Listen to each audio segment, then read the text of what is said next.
नमस्कार, मैं हूं जल्पा क्षत्रिय और आप देख रहे हो के न्यूज नेशनल। कोरोना काल में जब जनता को कहीं तकलीफ हुई तो माना कि आवाज उठानी थी और वो जरूरी भी था, लेकिन हर चीज में सोचे समझे बिना झूठ फैलाना वो गलत बात है। अब बात कुछ यूं है कि आजकल सोशल मीडिया और कुछ चुनिंदा मीडिया में नए संसद भवन के निर्माण को लेकर मुद्दा गरमाया हुआ है। प्रधानमंत्री नरेंद्र मोदी को ट्रोल किया जा रहा है और अशोभनीय शब्दों का भी प्रयोग किया जा रहा है। आखिरकार तकलीफ क्या है? अगर भारत देश को नया अति आधुनिक जो कि अब जरूरत है वो मिलने जा रहा है तो फिर उस पर विवाद क्यों? संसद भवन जिसे लोकशाही का मंदिर कहा जाता है उसका विरोध क्यों? कोरोना वायरस के चलते सेंट्रल विस्टा प्रोजेक्ट पर रोक लगाने की मांग पर सुनवाई करने से सुप्रीम कोर्ट ने इनकार कर दिया है, पर फिर भी किया जा रहा है विरोध। माना कि कोरोना काल है, लेकिन इसका ये मतलब तो नहीं है कि सब कुछ बंद कर दो, सरकारी प्रोजेक्ट्स को बंद कर दो। प्रोजेक्ट जब भी बनता है तब समय के हिसाब से उसका पूरा रोड मैप तैयार किया जाता है और लागत भी तय होती है और अच्छे तरीके से और तय सीमा में उस प्रोजेक्ट को पूरा कर दिया जाता है, वरना उसकी लागत बढ़ जाती है या तो फिर समय बहुत ही व्यर्थित जाता है और धीरे धीरे टलता जाता है और कई बार तो कुछ प्रोजेक्ट्स का अर्थ भी नहीं रहता। यही बात नए संसद भवन के निर्माण पर भी लागू होती है कि जब फैसला ले लिया गया तो नया संसद बनाया जाए तो फिर विवाद क्यों? अब आपको ये भी बता दें कि मौजूदा संसद भवन को अंग्रेजों ने बनवाया था। 12 फरवरी 1921 को इसकी नींव रखी गई और 1927 में जाकर ये तैयार हुआ। आप सोचिए कि कितने साल बीत गए, नींव रखी उस बात को 100 साल हो गए और तैयार हुआ संसद उस बात को 93 साल हुए। अब सच में नए संसद भवन की आवश्यकता तो थी ही। अब विरोध क्यों हो रहा है, यही हमारा आज का मुद्दा है और इस मुद्दे पर चर्चा करने के लिए हमारे साथ जुड़ चुके हैं आम आदमी पार्टी की ओर से नितिन बारोट हमारे साथ जुड़ चुके हैं, राजनीतिक विश्लेषक के तौर पर प्रकाश कापड़िया हमारे साथ मौजूद है, भाजपा की ओर से किशन सिंह सोलंकी हमारे साथ जुड़ चुके हैं और कांग्रेस में से अल्पेश पुरोहित हमारे साथ है। आप सभी का सबसे पहले स्वागत है के न्यूज पर। शुरुआत आपसे करते हैं किशन सिंह जी, क्या कहना है आपको कि ये नए जो संसद भवन का निर्माण हो रहा है उस पर इतना विरोध क्यों? गुड इवनिंग जल्पा जी। जी जल्पा जी, ये देश में 135 करोड़ लोगों का देश है। We can say ourselves parliament democracy, संसदीय लोकशाही कहा जाता है हमारे देश को। आज आजादी के इतने सालों बाद जी बहुत सारे मॉन्यूमेंट्स है देश में जो हमें आज भी गुलामी की याद दिलाते हैं। हमने नहीं बनाए जी, ये कोई हमारे लिए बना के गया। और आज मुझे चंद्रकांत बख्शी की वो लाइनें याद आती है कि हमारे पाठ्य पुस्तकों में भी हमें कैसे हारे थे, कैसे गुलाम थे, ये सिखाया जा रहा है। दुनिया की एक भी संस्कृति, एक भी देश ऐसा नहीं है जो अपने युवा दल को ये सिखाए कि हम कहाँ हारे थे, किससे हारे थे। सेंट्रल विस्टा प्रोजेक्ट की जब तक बात है, इस पार्ट ऑफ ऑनगोइंग कंटिन्यूअस। बहुत सी सरकारों ने आज हमारे संसद भवन में बैठने की व्यवस्थाएं जो कम हो रही है, नए इंफ्रास्ट्रक्चर की जरूरत है, टेक्नोलॉजिकल वजह से भी, पर्यावरण के वजह से भी, सिक्योरिटी की वजह से भी जी। और उस प्रोसेस को एनडीए गवर्नमेंट ने आगे बढ़ाया। मोदी जी के खिलाफ लोगों के पास कहने के लिए और कुछ बचा नहीं है, तो सेंट्रल विस्टा प्रोजेक्ट अकेले मोदी जी का नहीं बन रहा है, वो देश का मॉन्यूमेंट बन रहा है। देश की संसद वहां बैठने वाली है और अगर वो चीज जिसका उद्घाटन हम करते हैं, नींव हम रखते हैं जी, उसी का उद्घाटन भी हम करते हैं। हमारी ये परंपरा रही है 2000 से जी। और तब की बात और क्वेश्चन तो वो लोगों को होना चाहिए कि जिन लोगों ने दीर्घ दृष्टि नहीं सेवी, जिन लोगों ने आगे की दुनिया नहीं देखी जी। हम भारत को विकासशील देश में ले जाना चाहते हैं जी। We are our economy is going to be a 5 trillion। हम उसके लिए मेहनत कर रहे हैं, कोशिश कर रहे हैं। ये कोरोना काल आ गया, महामारी आ गई, पेंडेमिक आ गया, जी वरना we are on a right path. तो देश की तरक्की, आज आप जो bullet train, Statue of Unity है, रिवर फ्रंट है, संसद भवन है, हमने स्मार्ट सिटी की बात की थी जी, इतने सारे डेवलपमेंट के काम हुए, रोड, रास्ते, आरोग्य के लिए सबसे ज्यादा बजट का अवलोकन किया गया इस बार।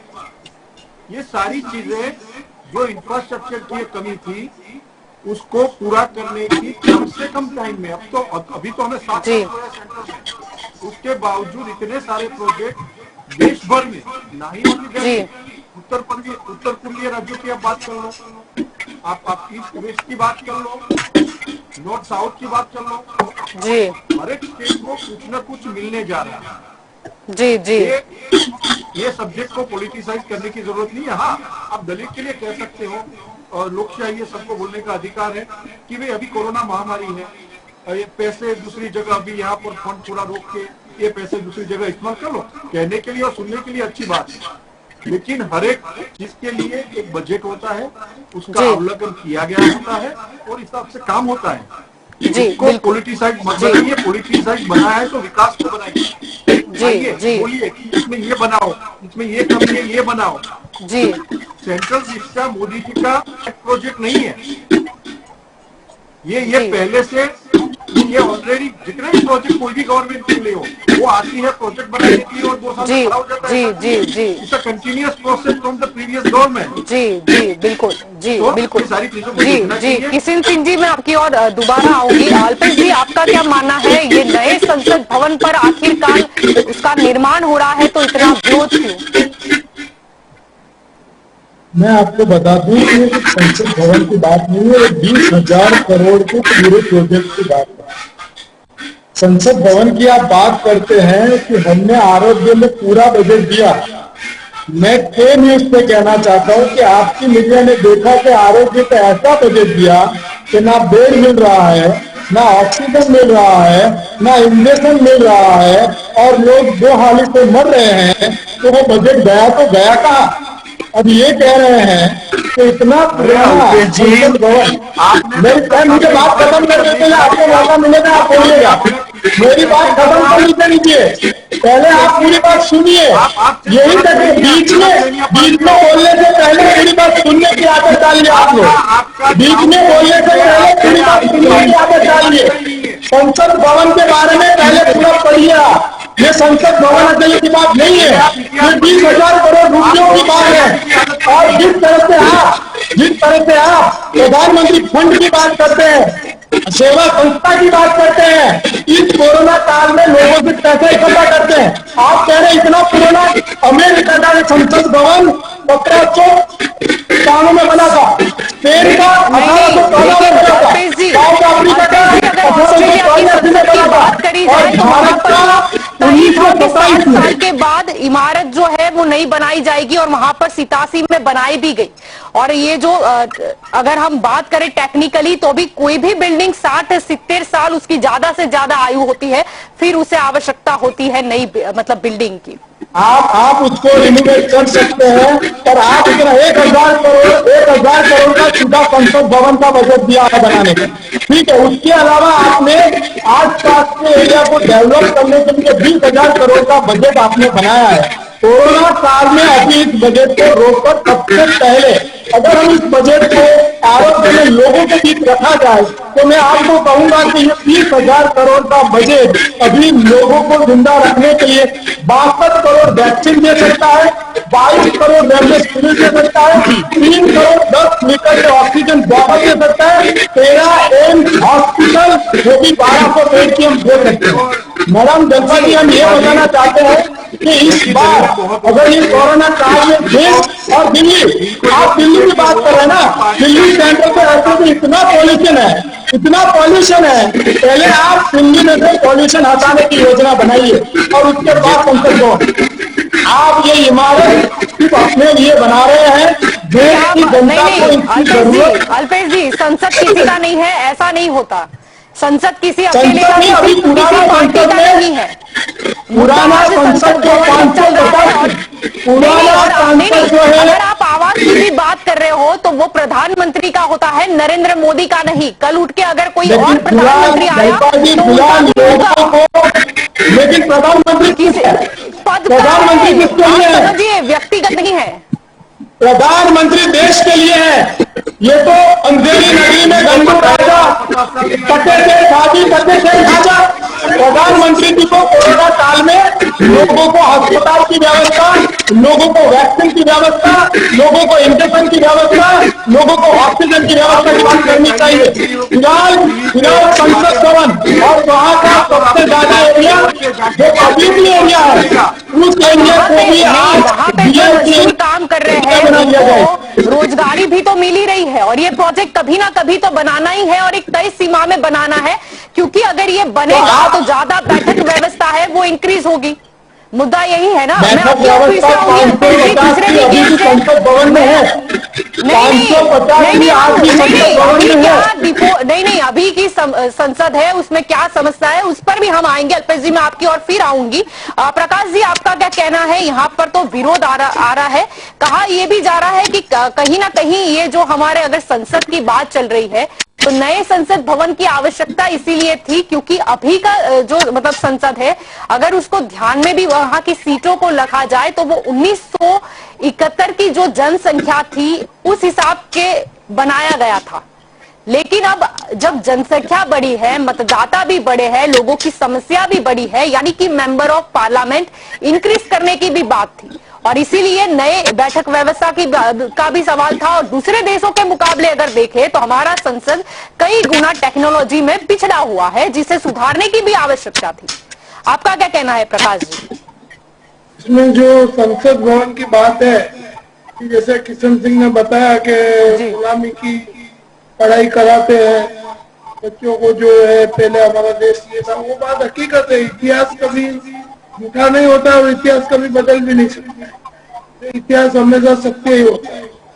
तो अभी जो हमको आजादी मिली और जो आजादी ली गई उस टाइम पे जो लोग शहीद हो गए, जो भी हुआ तो मिलकर के किया, लेकिन अंग्रेज लोग हमको रास्ते में किए हैं, उससे अभी भी हमको ये देखने की जरूरत है आपस में हम झगड़े नहीं और मिलकर के विकास हो। तो अपने देश से वर्ल्ड बैंक है, मूडीज है, एशियन डेवलपमेंट बैंक है, उन्होंने बोला इंडिया में अपना GDP है ग्रोथ डोमेस्टिक प्रोडक्ट वो बहुत कम है। उसको देखते हुए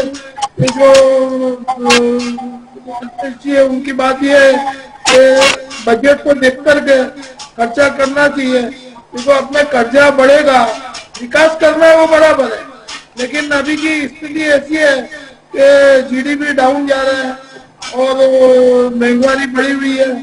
पहले जनता बढ़ी है वो भी बराबर बात है, लेकिन जितनी जनता बढ़ी है उतना वो देश को इनकम का सोर्सेज बढ़ाना चाहिए और वो सब जो हो नहीं रहा है, चाहे कांग्रेस ने इसमें किया चाहे भाजपा ने किया, दोनों के शासन में आर्थिक स्थिति, बैंकें बंद हुई किसके शासन में, बैंकों का राष्ट्रीयकरण भी हुआ आजादी के बाद 1969 में। इसके बाद जो 1993 में इन्होंने जो डिपॉजिट गारंटी स्कीम थी, आज सुरक्षा बीमा सुरक्षा बैंकों में है, डिपॉजिटर सलामत नहीं है, ऐसी पोजीशन है।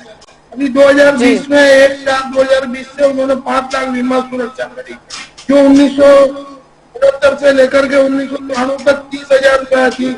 बैंक फेल होती है, इकोनॉमी कष्ट आती है तो डिपॉजिटर को 30,000 मिलेगा। 1993 में जब नरसिम्हा राव और जो चंद्रशेखर जी या जो भी थे, तो मैं सोना गिरवे रखना पड़ा। ये सब परिस्थिति को सुधारनी चाहिए, ऐसा मेरा मानना है। आजादी के बाद जो परिस्थिति आई है वो कांग्रेस ने चलाई या भाजपा ने चलाई।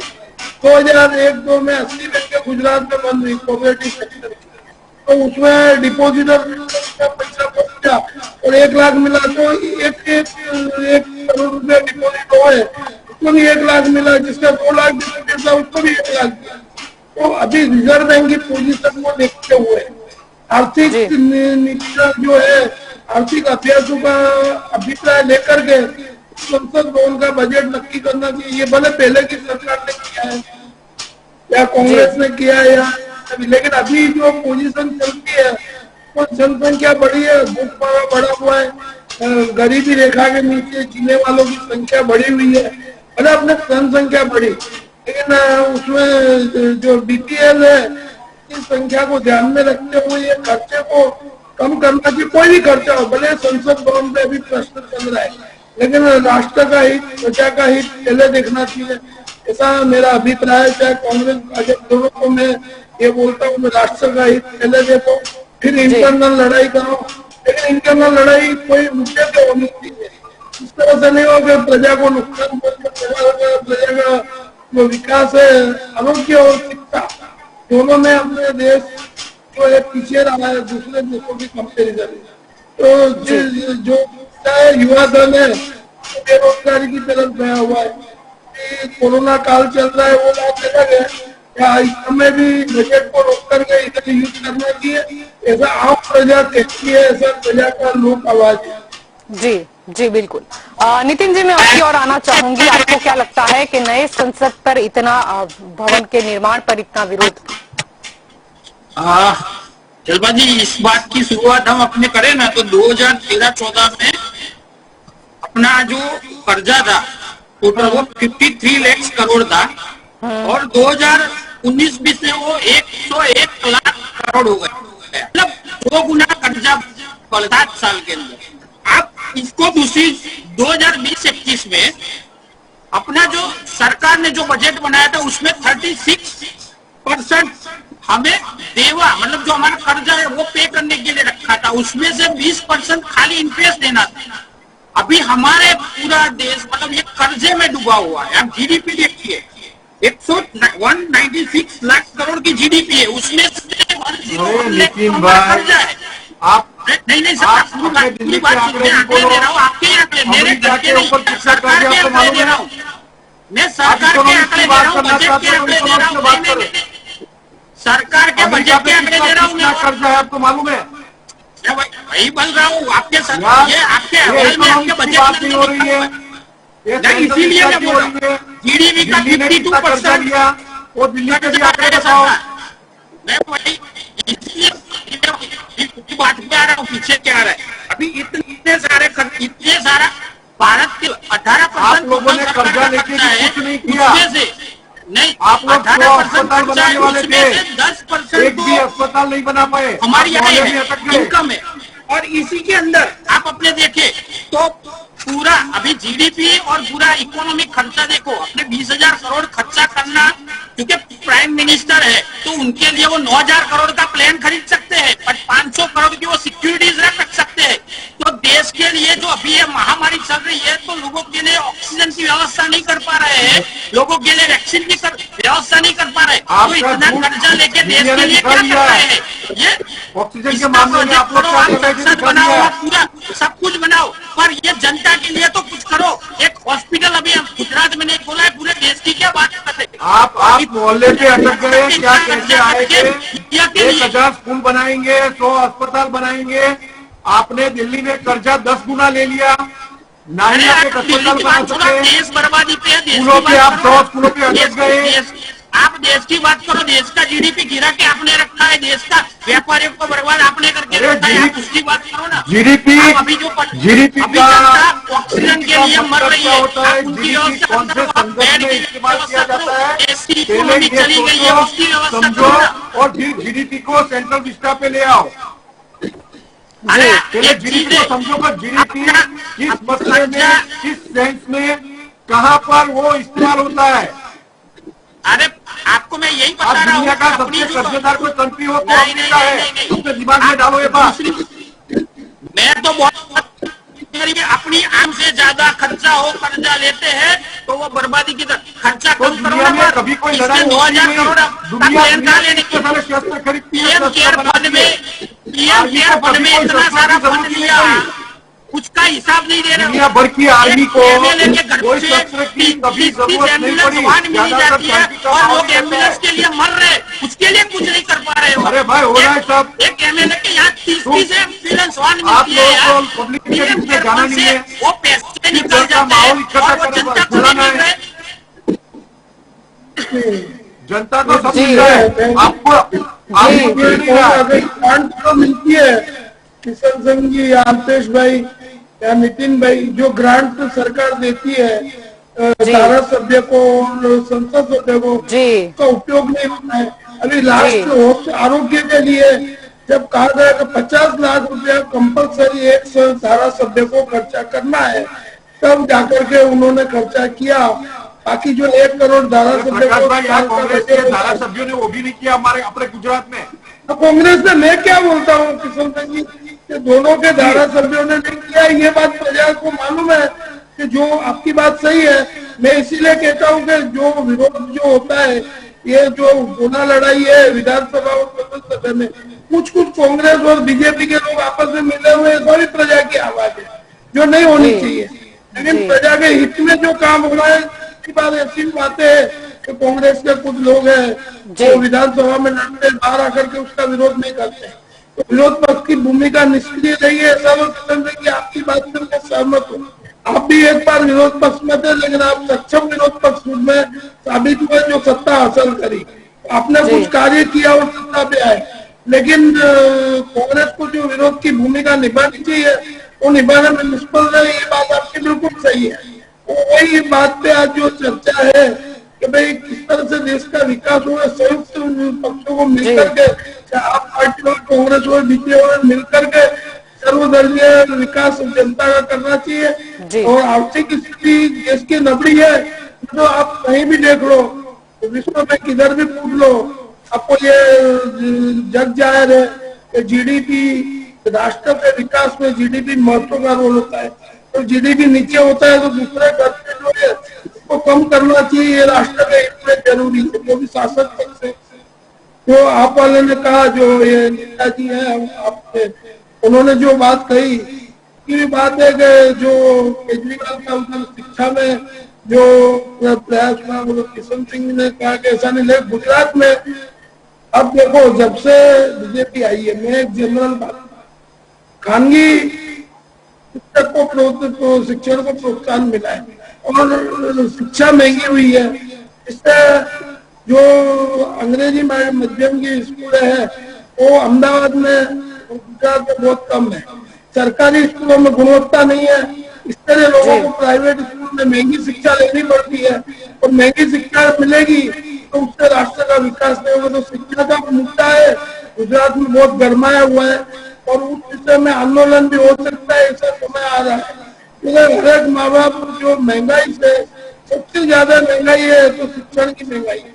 सरकारी स्कूल कम हो गई है, गरीब आदमी कहाँ पढ़ने जाएगा। आरटीई के लिए बच्चों को सरकार का ध्यान देना कि 2021-22 के आरटीई के एडमिशन अभी तक नहीं किए गए और अमीरों को शिक्षा चालू कर दी गई है।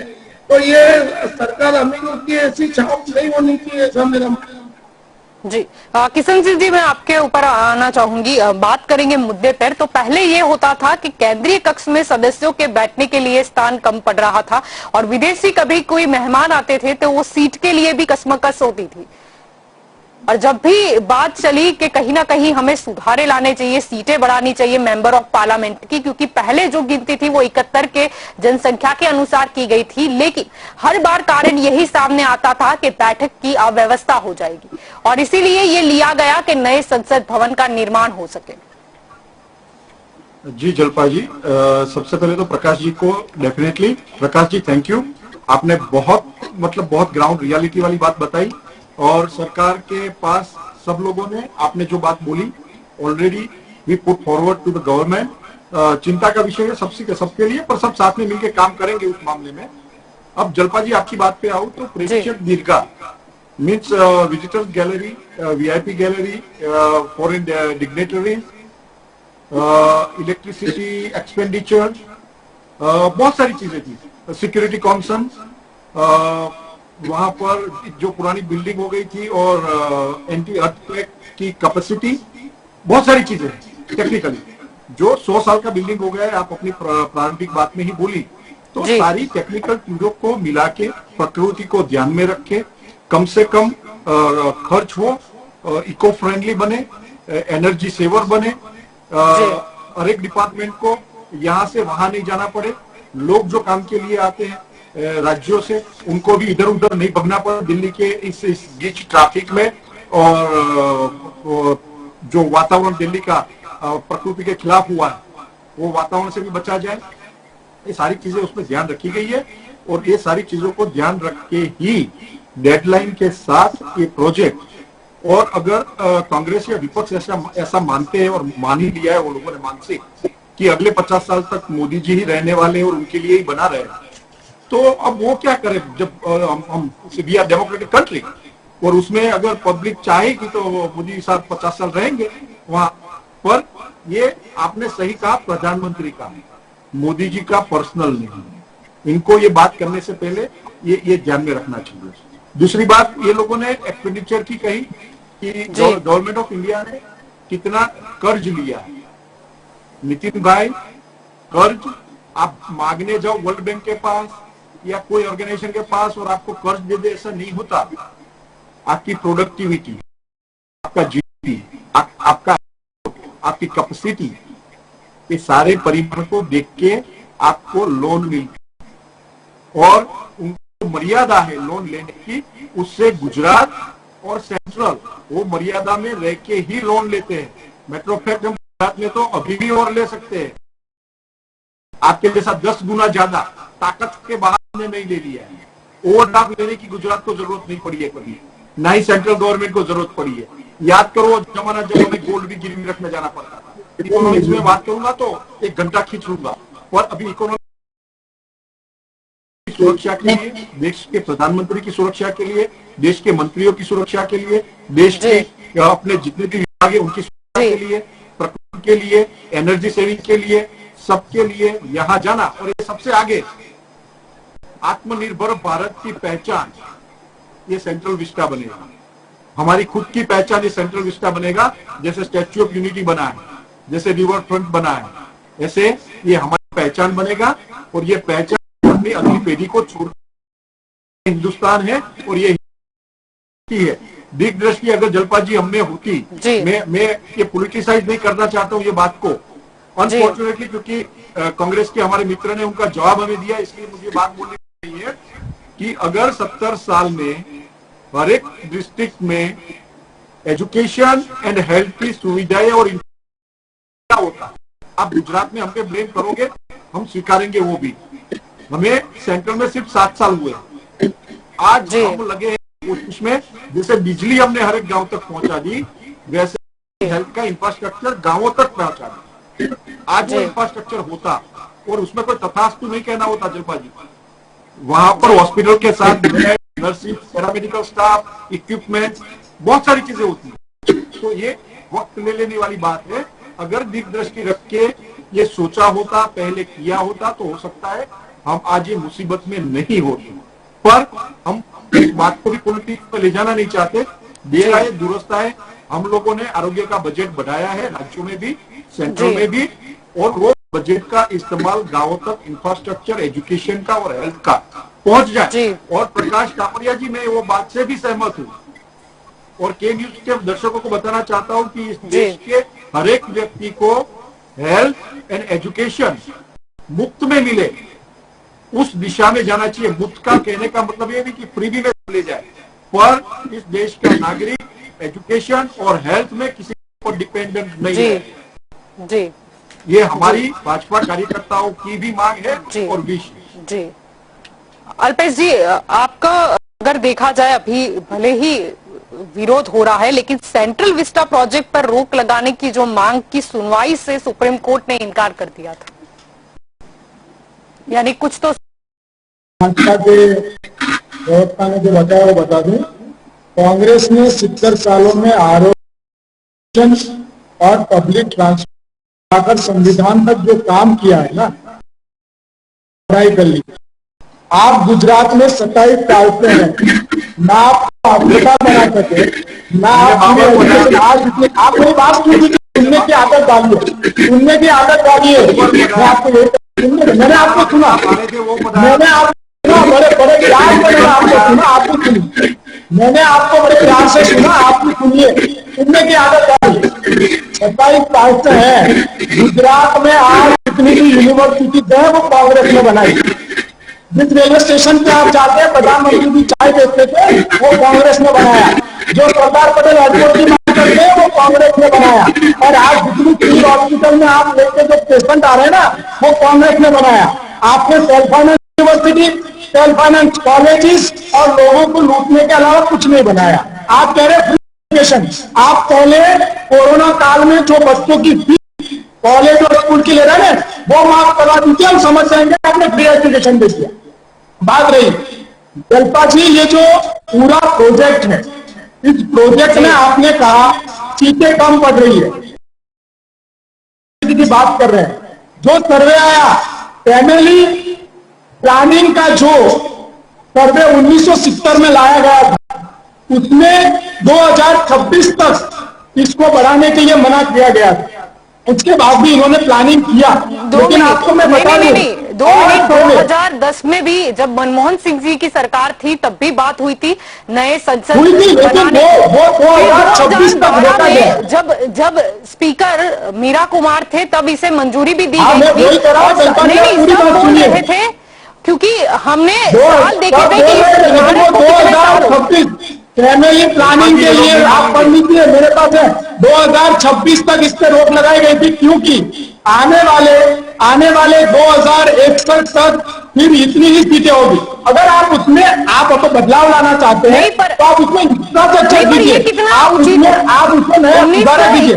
आप 1000 करोड़ से जो सीट तय की गई है तब जो जनसंख्या थी और अभी में कितना तफावत? लेकिन मैं आपको यही कह रहा हूँ कि 1970 में क्या है? अरे उनको जल्पा जी 1970 में इस फैमिली प्लानिंग का जो एक्ट आया, 1970 में जो फैमिली प्लानिंग का एक्ट आया उसके हिसाब से ये सर्वे हुआ था और 2026 तक आप पढ़ लीजिए उसको रोका गया था। आपकी लेकिन जरूरत पड़ने पर कुछ फेर बदल भी तो जरूरी है। फेर बदल कर सकते हैं। आपने 1000 करोड़ का सीधा बजट, जब अनएम्प्लॉयमेंट बढ़ रहा है, गरीबी बढ़ रही है, देश मर रहा है, साफ कह रहे हैं कि हम अच्छा नेचर, दिल्ली का पॉल्यूशन 2 गुना हो चुका है, इन्होंने 200 पेड़ काट दिए हैं, इसके लिए भी बहुत सारी 10 याचिका सुप्रीम में हो चुकी है। मैं ये कहना चाहता हूँ आप पेड़ काटने की पेड़ काटने की बात कर रहे हो, लेकिन मंजूरी तो मिल गई थी उन्हें। बातें मत कहो। मेरी बात 3 किलोमीटर तक का ये तो पूरा प्रोजेक्ट पेड़ लगेंगे। आज संसद भवन 1000 करोड़ रुपए का संसद भवन है। बात क्या हुई थी और निर्भर भारत में, आप मेरी बात सुनिए, निर्भर भारत की जब आपने बात की, प्रधानमंत्री जी ने कहा था हम सोबर प्लेन अच्छी तरह से कम खर्च में बनाएंगे। हाँ ठीक है, आपका आर्किटेक्चर वही है, जिन्होंने रिवर फ्रंट बनाया, जिन्होंने सरदार पटेल स्टैच्यू बनाया, यही आपका ही आर्किटेक्ट आपके मनपसंद लोगों से कमेटी बनाकर आप ये बनवा रहे हैं। पर फिलहाल जनता को सबसे ज्यादा जरूरत है जीवन जीने के लिए, उनके आरोग्य के लिए। हमारी यही बात है। नहीं, कोरोना काल में लोगों को जो बनाया जा रहा है उसमें तो बाकायदा वो टेंडर प्रक्रिया थी जिसमें सबसे कम, अभी जो मैं कंपनी की बात कर रही हूँ उन्होंने सबसे कम प्राइस रखी थी। लेकिन सबसे पहले डिजाइन की बात में सभी कॉन्ट्रैक्टरों ने डिजाइन में लिख के दिया था कि आप ओपन डिजाइन टेंडर रखिए। जिसने एप्लीकेशन नहीं की वही आर्किटेक्चर आज सिलेक्ट हुआ है। मैडम जल्पा जी आप देख लीजिए। देखिए जल्पा जी कैसे कैसे जी बहाने हैं, कैसे कैसा विरोध है ये लोग। हमारे पास बहाने विरोध नहीं है। आप देश की जनता को पूछिए, आपने 20,000 करोड़ रुपए जनता के देश से खर्च करना सोचा, तब आपने जनता को पूछा क्या? जनता से आपने बात की क्या? 20,000 करोड़ जनता से खर्च करने के लिए जनता को विश्वास नहीं लिया? आप इस तरह से काम कर रहे हैं। आपको इस हालत में, आपको इस परिस्थिति में जनता की नहीं पड़ी है। आपको अच्छे स्टैच्यूज, आपको अच्छे बंगले ये बनाकर आपको नामकरण करना है, लेकिन इस तरह से नामकरण नहीं होगा। जिस तरह से आपने क्रिकेट स्टैच्यू को नरेंद्र मोदी बना दिया, वो स्टेडियम बनाने से नाम नहीं होगा। भाई साहब लोगों को जिंदा रखना होगा, लोगों को फैसिलिटी देनी होगी, लोगों को शिक्षा देनी होगी, लोगों से बात करनी होगी। अंधेरी नगरी और गंडू राजा कते देर खाजा कते देर भाजी से काम नहीं चलेगा। आप 20,000 करोड़ रुपए, 20,000 करोड़ रुपए का जो खर्च कर रहे हैं ना, आप संसद भवन बनाइए। 1,000 करोड़ का संसद भवन है, पुराने संसद भवन को रिनोवेट कर दीजिए ना, पुराने संसद भवन को रिनोवेट कर दीजिए ना। हम नया घर भी हम पुराना घर भी रिनोवेट कर सकते हैं ना। संसद भवन को रिनोवेट कर दीजिए। और आप ये जो बाकी के बचते हैं ना, 15,000 करोड़ जो बचते हैं ना, वो लोगों को दीजिए। उन लोगों को दीजिए जिनका रोजगार खत्म हो गया है, उन लोगों को दीजिए जो बेरोजगार हो चुके हैं, उन लोगों को दीजिए जिनको शिक्षा नहीं मिल रही है, उन लोगों को दीजिए जो ऑक्सीजन के बिना मर रहे हैं, उन लोगों को दीजिए जिनको इंजेक्शन नहीं मिल रहा है, उन लोगों को दीजिए जिनको बेड नहीं मिल रहा है, उन लोगों को दीजिए जिनको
जी किशन सिंह आप सुनिए।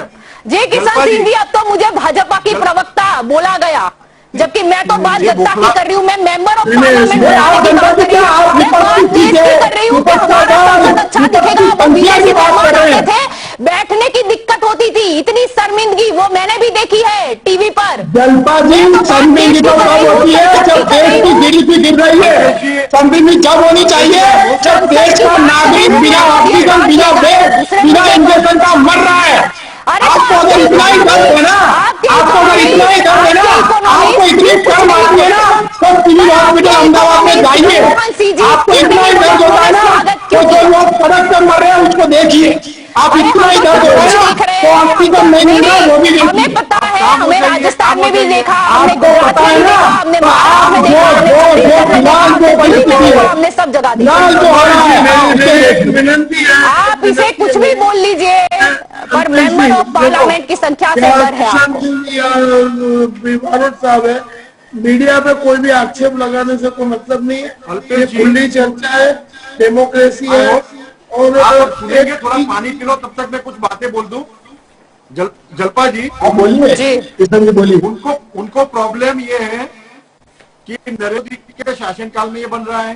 प्रणब मुखर्जी या नरसिम्हा राव जी उनके गुड लीडर के लिस्ट में नहीं है। दूसरी बात, ये अपना एंशियंट इंडियन आर्किटेक्चर और मॉडर्न आर्किटेक्चर की अद्भुत मिसाल है ये सेंट्रल विस्टा प्रोजेक्ट। अगर औरंगजेब नाम होता, अगर रेसकोर्स नाम होता, बाबर नाम होता, कोई ताज नाम होता, तो ये दलील नहीं करते। ये कोरोना की बहुत बड़ी चिंता कर रहे हैं मेरे मित्र, उनको जरा पूछो कि आप और आपकी पार्टी कोरोना काल में कहां पर हो, आपके युवराज कहां पर? अरे आप किशन जी कल आ जाइए, मैं और मेरी पार्टी दोनों दिखाते हैं। अरे मैं और मेरी पार्टी कोरोना काल में, कोरोना के बीच में, लोगों के बीच में है। रात को 3-3 बजे तक लोगों की सेवा करते हैं। और आपको ये बताना हो तो हमारी युवा कांग्रेस की टीम सिविल हॉस्पिटल में खाना दे रही है। आपको शायद पता नहीं है, आप बीजेपी से बाहर ही नहीं आ रहे, आपको नहीं पता कौन क्या कर रहा है। विपक्ष के लायक संसद में नहीं हो, आप विपक्ष के पद के लायक नहीं बचे हो, और आप मीडिया की एंकर जो आपको सच का आईना दिखा रहे हैं। हम विपक्ष के पद के लिए भी बचे हैं, जा रहे हो। हम विपक्ष के लिए भी बचे हैं और हम जनता की लड़ाई भी लड़ते हैं। हम आपकी तरह एमएलए नहीं खरीदते, हम आपकी तरह झूठ के गोले नहीं बेचते, हम आपकी तरह बेईमानी नहीं करते, हम आपकी तरह लोगों को झूठ नहीं कहते। मुख्यमंत्री कहते हैं कोई ऑक्सीजन के बिना नहीं मरता, कोई बेड के बिना नहीं मरता, सारी व्यवस्था है। तो गुजरात में लोग मरे, मीडिया ने दिखाया ऑक्सीजन की वजह से। बेगानी शादी में अब्दुल्ला दीवाना हो रहे हो आप। अरे आप बोल रहे हो बेगानी शादी नहीं है, लेकिन आपको बैठो मंत्री अंधेरी नगरी में गंडू राजा राज कर रहे हो। जनता ने आपका बहुमत दिया, तो आपको ये लगा कि आप जनता को चुपचाप से मूर्ख बनाएंगे। बनेगी भाजपा को, जनता मूर्ख नहीं बनेगी किशन जी, जनता मूर्ख नहीं बनेगी। केरला में प्रजा ने आपको अपनी जगह दिखा दी। आप सोचो, आपके अरे जनता ने जगह नहीं, हमारी जगह पर बैठ के लोगों के लिए लड़ाई लड़ रहे कोरोना हैं। काल की फिक्र है तो 10 दिसंबर 2020 जब प्रधानमंत्री नरेंद्र मोदी ने आधारशिला रखी थी, तब तो आपके ही सबसे सर्वश्रेष्ठ इकोनॉमिक्स डॉक्टर मनमोहन सिंह ने तो शुभ संदेशा दिया था। उन्होंने कोई भी बात नहीं की थी। अब इकोनॉमिक्स बात नहीं कर रहे थे, तो अब आपको क्या अचानक से तकलीफ आन पड़ी? मेरा मुद्दा ये है, आप विरोध क्यों कर रहे हो? और इस वक्त में फर्क है क्या? अरे आपको क्या उसमें सिविल के बाहर इतनी लाशें दिखाई दी थी? 2020 में कोरोना नहीं था। उस वक्त आपको उस आपको वक्त 2020 में क्या मनमोहन सिंह को कोरोना नहीं दिखा था? सबने ही, सभी खुश थे, शेयर कर रहे थे, ट्वीट कर रहे थे, पोस्ट कर रहे थे। अचानक क्या हो गया? जल्पा जी, पहले वेव में और दूसरे वेव में बहुत अंतर है। आप भी जानते हैं, मैं भी जानता हूँ, यहाँ बैठे सारे लोग जानते हैं। आप उस वक्त की हालत जो थी वो संभाल थी, तो आज ये हालत की ना होती। हमने भी ताली बजाई, हमने भी ताली बजाई, हमने भी ये किए, हम भी 90 दिन घर पे रहे, फिर भी आज देश चुनाव में, देश हल्ला में, देश की जो इन लोगों ने, जो नेता बाहर निकल के रैलियां की, आज लोग भुगत रहे हैं ना। चलो ठीक है, नहीं चलो मान लेते हैं, पर फिर भी महाराष्ट्र में क्यों फैला, राजस्थान में क्यों ये दशा, और छत्तीसगढ़ में ये दशा क्यों? महाराष्ट्र में जलपा जी, ये सरकार है महाराष्ट्र, वहां पर, मैं राजस्थान, तो कह रही हूँ सर्वश्रेष्ठ कांग्रेस बुद्धिमानियों की सरकार है, तो वहां पर परिस्थिति खराब क्यों है? और वहां पर भी जलपा कुछ ना जी- कुछ छोटे मोटे हर प्रोजेक्ट, ये तो सेंट्रल विस्टा संसद की बात है, इसलिए पूरे भारत देश की क्या पूरे विश्व की नजर है। लेकिन बात करी जाए तो कहीं ना कहीं सरकारी जो प्रोजेक्ट है उस पर रोक नहीं लगती, क्योंकि एक रोड मैप महाराष्ट्र तैयार में- किया जाता है, मेरी बात अगर सुनिए, उसमें जलपा फेरफार जी, किया महाराष्ट्र गया में- या स्टॉपेज किया गया तो लागत बढ़ जाती है। वो लागत ना और बढ़े, इसीलिए रोड मैप के हिसाब से चलना जरूरी है और कुछ एक तय लिमिट होती है। मैडम जी, देश कुछ आगे में के भी महाराष्ट्र में प्लान होते और हैं, कई वो सरकारों समझिए ने आप। अपने प्रोजेक्ट रोके हैं, आप सर्च कर लीजिए। कई सरकारों ने बात अपने कर रहे प्रोजेक्ट हो? रोके कौन सा हैं प्रोजेक्ट और रोका? ये संवैधानिक बात भी है आपसे कि बताओ, जब ऐसे देश को सर्च ऐसी करके मुसीबत बोलिए। की जरूरत है तो किसी प्रोजेक्ट को कहाँ खुद मैं क्या कौन- बात कर रहे हो? मैं कहाँ- उसको- नहीं नाम नहीं, आप आप कॉलम बताइए, कौन मैं सी उसको कॉलम में खत्म रखा है, करने की अभी बात सर्च नहीं कर रहा करवाते हूँ। हैं। कहाँ पर और जी, हम कौन सी कोरोना कॉलम? काल में कॉलम का कॉलम इससे बताइए। रोक सकते हैं। क्या बात कर रहे हो? कॉलम बताइए, देश नहीं रुकता। अरे अल्पेश भाई, वो लालू जी कहते थे नस फट जाएगी, ज्यादा सोचो मत, काम नहीं करो। नहीं, ज्यादा सोचने की जरूरत नहीं वो लालू है, जी सोचो तो कहते आप हैं ना, ज्यादा मत, आपको नसें नस संभालनी फट होगी। जाएगी। कोई बात हमारी नहीं, नसें नहीं नहीं, पकड़ेगी, चिंता मत कीजिए, हमारी मेंबर नसें ऑफ नहीं पार्लियामेंट पकड़ेगी, बढ़ेंगे। हमारी बात नहीं सुनकर नहीं, आपकी चिंता नसें मत ना करो, फट जाए, मेंबर ऑफ संभालिए। पार्लियामेंट बढ़ने वाले हैं, तो भाजपा जनता की अपनी कोई नसें चिंता नहीं है। संभाले। जनता को और ज्यादा मेंबर ऑफ पार्लियामेंट मिलने वाले, यानी और अति आधुनिक वो संसद में जनता के सवाल वो विजुअल के साथ नजर आएंगे, वो सारी फैसिलिटी होगी, चिंता मत कीजिए। मुझे तो देश का भविष्य और उज्जवल जलपा जी, नजर आ रहा है, एटलीस्ट वो संसद से सनातन जनता धर्म को की आवाज बहुत अच्छे से, सनातन धर्म की जनता की आवाज बहुत अच्छे से सुनाई देगी, डिजाइन बन रही है, उनको ये भी बहुत ये भी अच्छे से तकलीफ हो सुनाई रही है। देगी। जी, क्या- कोई क्या- बात क्या नहीं, मुझे समय का नहीं- नहीं समय का अभाव है, कोई बात नहीं, समय का अभाव है। मेरा आखिरी किशन जी, लोगों को नहीं नहीं, मत मेरा बनाइए, आखिरी हम सवाल, आपको मेरा जान आखिरी चुके हैं। सवाल, आपकी मेरा आखिरी लॉलीपॉप खा सवाल, खा कर जान चुके हैं आपको। मेरा आखिरी सवाल, नितिन जी आपसे शुरुआत करते हैं।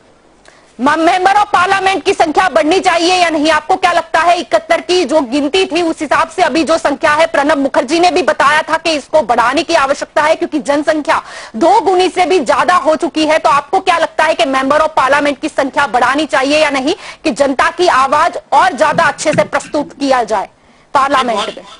सही है, वो बढ़नी चाहिए क्योंकि जनता को जो चाहिए वो एमपी भी मिलना चाहिए। और ये जो बंधारण के अकॉर्डिंग जो ये बने हुए हैं वो काफी पुराना, मतलब अभी 20 साल ज्यादा हो गए हैं, तो बढ़नी चाहिए और ये जरूरी है। जी, इसे कहते हैं कि सच का स्वीकार करना, इसे कहते हैं। नहीं, इसको कहते जी। हैं पॉजिटिव पॉजिटिव नहीं नहीं, ठीक है, सब अपने मुद्दे रख सकते हैं, लोकशाही का देश है, लोकशाही का देश है, सब अपनी बात रख इसलिए सकते इनको हैं। जी लोग अल्पेश सुनते भी जी, है। जी और अल्पेश जी, आपको मानते क्या भी है लगता है कहीं-कहीं। मेंबर ऑफ पार्लियामेंट की संख्या बढ़नी चाहिए ना? फिर जो भी गणित हो उसका, जो भी मैं विरोध पक्ष मैं उस वही कह हिसाब रहा से हूं, चुना आप जरा सुनिएगा और किशन विकास लिख ले। जो आपने संवैधानिक बात की, जिस तरह से 2010, 2012 से 2026 तक की जो भी सर्वे हुआ, हमारी मांग यही है कि 1000 करोड़ का संसद भवन जब आपने शुरुआत की तब लोगों ने कहा और अच्छी बात की, उसमें कुछ नहीं। लेकिन कोरोना काल में अगर हम प्रोजेक्ट में कुछ बदलाव, जो 20,000 करोड़ का प्रोजेक्ट, हमें सीटें बढ़ानी चाहिए, लेकिन उसको रिनोवेट भी कर सकते हैं हम लोग। हमारा संसद भवन इतना बुरा नहीं है, हम टेक्नोलॉजी भी बढ़ा सकते हैं, उसमें कई ज्यादा अच्छी तरह से हम 1927 में बना था, 1927 में बना था। मैडम जल्दा जी मेरी बात सुन नहीं नहीं, आप टेक्निकली समझिए, आप जो बोल रहे हैं वो सारी चीजें, सवाल हमारे मन में भी उठते हैं, हम भी रिसर्च करते हैं। जलपा जी मैं आपको वही बता रहा हूँ जी भारत 1927 में आपने बात नहीं किया है, जी मेरी क्या बात दिक्कत है सुनिए। वहाँ? अरे किशन जी जी आप इतने किशन उतावले जी, मैं मत आपकी ओर होइए। भी आऊंगी। अल्पेश जी जल्दी आपको खत्म करना, मौका समय का मिलेगा, थोड़ा आप अभाव पेट है। भर के बता दीजिएगा आपने कितना अभ्यास किया है। जी, अभी आपने- मेरा अभ्यास जी। सुन लीजिए। आपने एक ही बात आधे घंटे तक रिपीट कर करके दिखाई, बोली, पूरी भड़ास निकाल दी पिछले 7 साल की। कहाँ बरास निकाली है? बरास तो जनता निकालेगी, हमें नहीं निकालनी है। नहीं, आपने बरास की निकाली। चिंता मत करिए आप। आप सत्ता से मैं सिर्फ ये कह रहा हूँ, और देशों के भी संसद भवन, किशन जी आप सुनने की बात रखिए। अब ये डिबेट इनका वक्त, आपको हम समझ सकते हैं। आप हमारा जवाब तो ले लीजिए। अब आखिरी है वक्त में, फिर आप अपने फेसबुक से लाइव होकर जनता को समझा देना।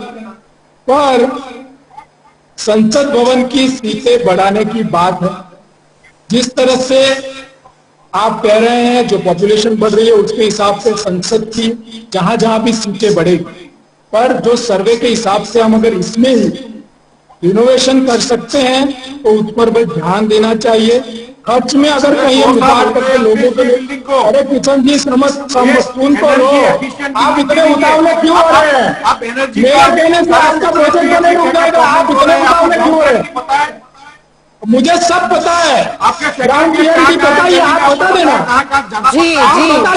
जी समय का अभाव है, जी समय का अभाव है, जी समय का अभाव है। हमारा यही कहना है और 2061 तक फिर ये सीटें जो है फैमिली जिस तरह से है एक्ट में ये सीटें इतनी होगी, हमें ये नहीं आप जो बोल रहे हो समय चल बीच में अमेंडमेंट होने चाहिए। प्रणब मुखर्जी अगर कोई बड़े लोग बोल रहे हैं मनमोहन सिंह की सरकार में भी अगर उन्होंने इस चीज को आभार दिया था यानी कुछ तो बात होगी, ठीक है। और ये सारे मुद्दे हम फिर से घूम फिरा के एक बात पर नहीं आना है। प्रकाश जी मैं अपनी आखिरी सवाल की ओर चलूंगी। जी प्रकाश जी, आपको क्या लगता है यहाँ पर मुद्दा ये है, आप तो अगर देखा जाए तो मेंबर ऑफ पार्लियामेंट की संख्या बढ़ी ये नहीं, आपको क्या लगता है जितनी जनसंख्या बढ़ी है मतदाता भी बढ़े हैं, समस्या भी बढ़ी, उससे समस्या भी बढ़ी और प्रतिनिधि भी बढ़ने चाहिए, संसद भवन भी बनना चाहिए, ये बात निश्चित है। लेकिन संसद बनना सरकार के बीच समस्या है, उसमें जो कुल राष्ट्रीय उपज है वो अभी कम हुई है, ऐसा वित्त मंत्रालय ने 10 दिन पहले स्वीकार किया है। तो उससे जो आपकी बात है जलपा जी के प्रोजेक्ट है उसको रोकना नहीं चाहिए, ये बात भी हकीकत है।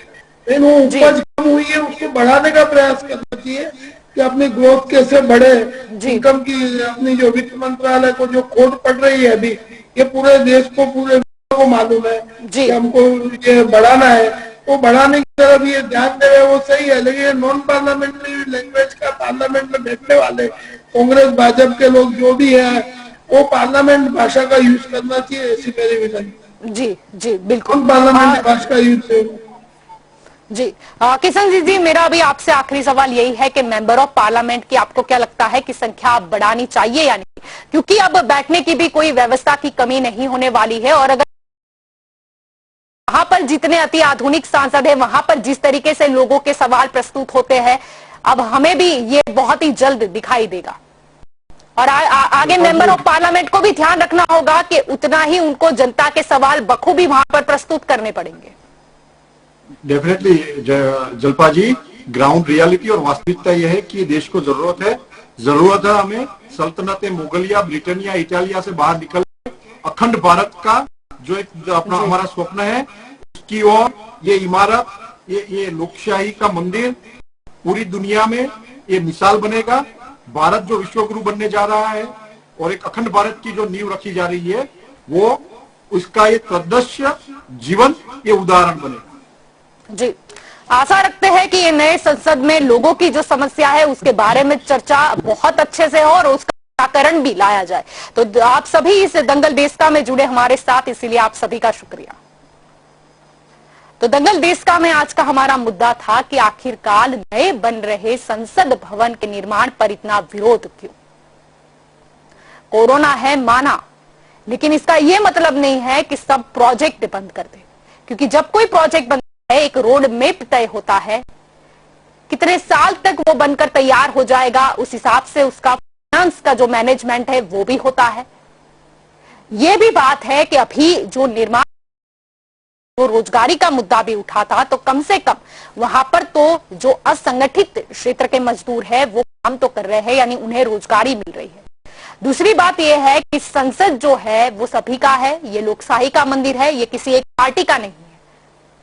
और अगर सोशल मीडिया की बात पर आ जाए, कमेंट की बात पर आ जाए, तो सोशल मीडिया की ज्यादातर भाषाओं पर या उनने जो कंटेंट लिखा है उस पर आप भरोसा मत कीजिए।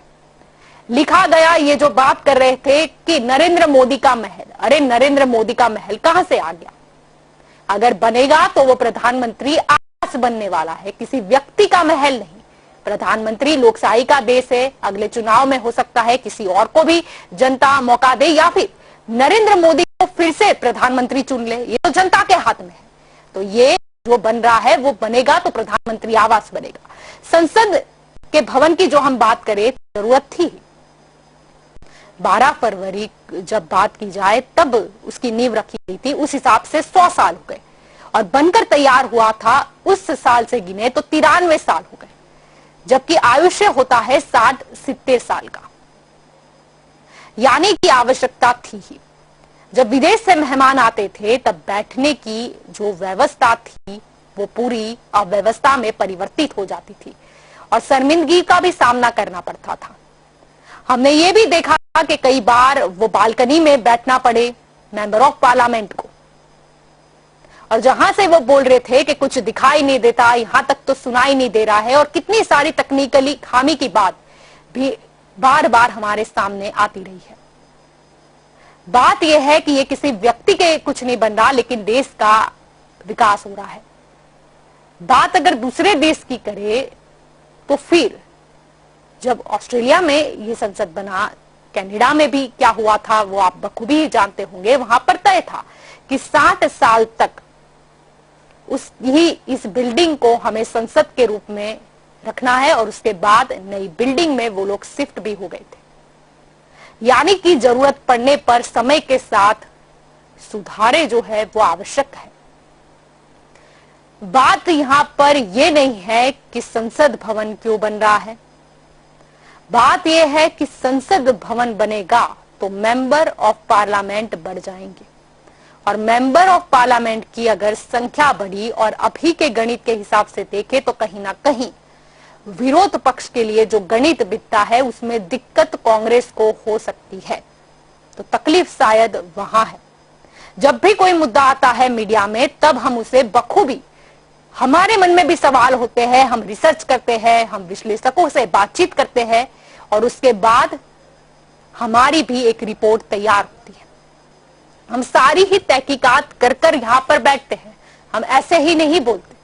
और मैं यहाँ पर अगर कुछ बात कर रही हूँ, यहाँ पर मुझे बोला गया कि आप भाजपा के प्रवक्ता हो, मैं बात कर रही हूँ कि मेंबर ऑफ पार्लियामेंट बढ़ेगा, जनता की आवाज वो प्रस्तुत कर पाएंगे। जो जनता को अभी दिक्कत है कि कोई सुनने वाला नहीं है, हमारे तो पार्लियामेंट में ये मुद्दा ही नहीं आता, आए कहां से। प्रणब मुखर्जी ने भी बोला था कि एक व्यक्ति कितनी जनसंख्या को वो करे। तो अब जब मेंबर ऑफ पार्लियामेंट बढ़ेंगे तो जनता को भी फायदा होगा। यहां पर जब ये बात रखी गई तो मुझे भाजपा का प्रवक्ता बनाया गया। पत्रकार अगर सही चीज बोल दे, अगर इस तरफा जाता हो, लेकिन हम जाते नहीं है किसी तरफ, लेकिन हमको ढाल दिया जाता है, हम तो अपने मुद्दे पर ही रहते हैं। तो कभी बोला जाता है आप भाजपा के प्रवक्ता हो, कभी बोला जाता है कि आप विरोध पक्ष के नेता हो। अरे हम पत्रकार हैं। ये जब दोनों बोला जाता है वही दिखाता है कि हम कितने तटस्थ पत्रकार हैं। हम पार्टी को नहीं देखते, हम अपने मुद्दे को समझते हैं, रिसर्च करते हैं, उसके बाद कुछ बयान देते हैं। और जब बात देश की है, देश को अगर अति आधुनिक संसद मिल रहा है तो फिर तकलीफ कहां है। बात कहीं ना कहीं गरिमा की भी होती है। क्यों वो पुराने संसद में सीलन, वो जो बारिश के पानी से हो जाती है, वो टूट रही थी, क्या ये शोभा देता है। हम बात करते हैं कि भारत देश हमारा आगे पहुंच गया है, हम इन देशों के मुकाबले आकर खड़े हो गए हैं। ठीक है, कोरोना काल आया, डाउनवर्ड सबका आया है, लेकिन फिर भी जब हम भारत के विकास की बात करते हैं, देश के विकास की बात करते हैं, गर्व लेते हैं, तब क्या हमारे पास एक अति आधुनिक संसद भी नहीं हो सकता। और बात यह थी कि ये अभी का नहीं है। डॉक्टर मनमोहन सिंह जो सबसे अच्छे इकोनॉमिस्ट है, उनकी ही सरकार में 2010 में सबसे पहले ये बात उठी थी कि क्यों नहीं इसमें फेरबदल किया जाए, क्यों नहीं ये बिल्डिंग को इतने साल बीत गए हैं, अब आवश्यकता है। और सिविल इंजीनियर भी बोल रहे हैं अब आवश्यकता है कि इसका नवनिर्माण किया जाए। 2012 में मंजूरी भी मिल गई, फिर क्या हुआ, सरकार चली गई। इसीलिए अगर दूसरी पार्टी की सरकार इसे बना रही है तो फिर इसका विरोध हो गया। और जब बात करें दिसंबर 2020 में आधारशिला रखी गई, तब भी संदेशा भेजा गया था डॉक्टर मनमोहन सिंह द्वारा। तब तो उन्होंने कोई चेतावनी नहीं दी। वो भी अपनी बात बखूबी रखते हैं, पूर्व प्रधानमंत्री भी है, इकोनॉमिस्ट भी है, उन्होंने तो ऐसा कुछ नहीं कहा था। कि चंद नेता ही आते हैं, वो ट्विटर पर खेलने लगते हैं, बस कोई भी मुद्दा लो और घेर लो। आप बात करो ना, किसने मना किया? आप जनता की बात करो, कोरोना काल में क्या दिक्कत हो रही है, हम भी आपका साथ देंगे। लेकिन जब देश की बात आती है तो कुछ मुद्दों पर विरोध नहीं होता। आप साथ दीजिए, आप सुझाव दीजिए कि ये संसद में इस चीज की भी आवश्यकता है। आप दूसरे देशों को देखो, वहां के संसद को देखो और यहाँ के अभी के संसद को देखो, पार्लियामेंट को देखो। क्या हमें आवश्यकता नहीं थी? हमें आवश्यकता थी, बहुत पहले की थी, जो अब जाके पूरी होने जा रही। और जैसे कि मैंने कहा कि कब कोई प्रोजेक्ट बनता है उसका एक रोड मैप तैयार होता है और उसी हिसाब से जाना चाहिए। नहीं तो या तो वो प्रोजेक्ट फेल हो जाता है या उसकी लागत बढ़ जाती है, यानी अल्टीमेटली लॉस तो सरकार को होता है और जनता को भी होता है। जब कोई प्रोजेक्ट हाथ में लिया है, समय सीमा है, तो उसमें क्यों ना कंप्लीट किया जाए। और कोरोना है माना, लेकिन हमने क्या सब कुछ बंद कर दे, देश को बंद कर दे, बैठ जाए? ये सोचना चाहिए कि नया संसद बनेगा और मेंबर ऑफ पार्लियामेंट भी बढ़े तो जनता को ये जो इतने साल में कोरोना काल में जो दिक्कतें हुई है उसको वो वहां पे प्रस्तुत कर पाएंगे।